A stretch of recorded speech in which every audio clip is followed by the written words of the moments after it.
This building is the most hottest building right now. It is located in Dubai Maritime City. It's a waterfront area.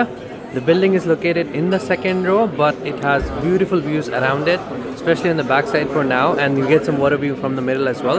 And this comes with a 30/70 payment plan, 20% down payment, and then 10% to be paid over a year, and 70% to be paid on the completion, which is super great if you're probably looking to start as a first time investment and you're looking for a flip option.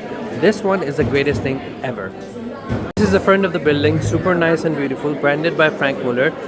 They've done 2 buildings before in Marina, and they have few normal buildings in and around other places as well. Now, there's one thing I'll tell people not to do is buy it just to flip it, because there's so many people just buying to do so.